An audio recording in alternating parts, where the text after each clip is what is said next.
J'ai tenu ce matin à passer vous dire félicitations à toutes les forces de Pau et de la région par extension. Félicitations pour le travail abattu.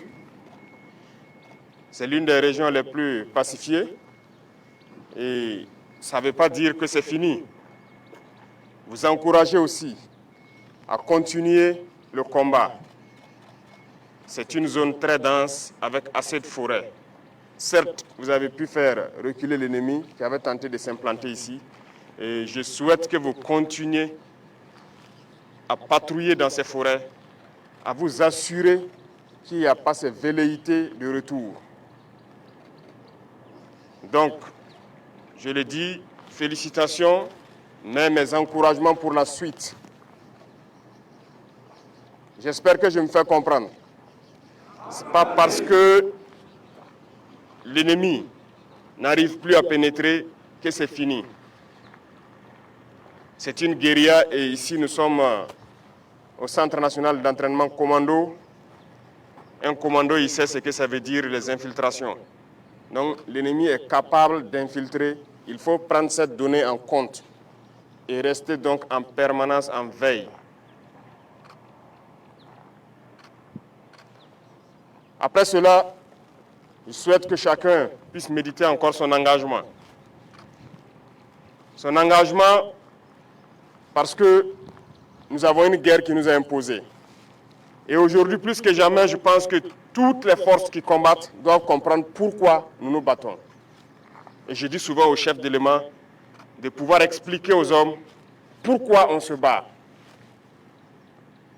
On ne se bat pas parce qu'on veut se battre. On se bat parce qu'on nous a agressés. On est venu nous imposer une guerre. Et pourquoi on nous a imposé cette guerre?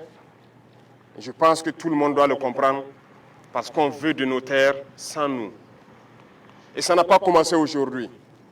Ça a toujours été comme ça le cas pour l'Afrique. Souvenez-vous de l'esclavage, où on est venu déporter beaucoup d'Africains, les bras valides d'ailleurs, ceux qui étaient à l'âge de procréer, qu'on a déportés, beaucoup sont morts et vidé l'Afrique. Puis est venue ensuite l'époque de la colonisation, où ils se sont déportés chez nous, ils nous ont massacrés, ils ont massacré nos ancêtres. Ils ont tué au maximum. L'Afrique a été colonisée par plusieurs fois. Et aujourd'hui, plus que jamais, c'est une nouvelle forme de colonisation. Et pourquoi l'Afrique souffre tant? Parce que nous avons des richesses qui intéressent les impérialistes. Et je pense que tout un chacun de vous doit le comprendre. Si vous êtes en mesure de vous mettre en première ligne, de vous battre jusqu'au sacrifice suprême, comme on le dit, c'est que vous comprenez le sens de votre engagement. Vous êtes venus pour défendre la nation, pour protéger cette terre que nous ont léguée nos ancêtres. Les dévanciers nous ont écrit l'hymne. Et je pense que quand vous écoutez l'hymne du Burkina, ça commence par contre. Parce qu'ils se sont opposés à plusieurs formes de colonisation. Le Burkinabé est contre l'humiliation. Nous sommes contre toute forme de domination. Le Burkinabé est contre le néocolonialisme. Et c'est tout ça que vous devez prendre en compte. Pour comprendre qu'ils ont écrit l'hymne pour s'opposer à un certain nombre de faits dans ce monde. Et ils ont défendu cette terre et ils nous ont légué la terre. Et nous, notre devoir, c'est de nous battre et défendre nos terres également pour les léguer à nos enfants. Aujourd'hui, nous nous battons, mais pas forcément pour nous, mais pour nos enfants. Qui ici n'aime pas son enfant pour ceux qui ont des enfants? Tout le monde aime son enfant.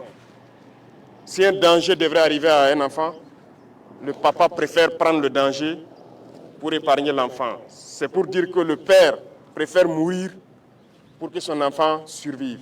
Donc nous nous battons aujourd'hui, c'est pour les générations à venir, pour les léguer de meilleures terres et qu'ils puissent vivre à l'aise.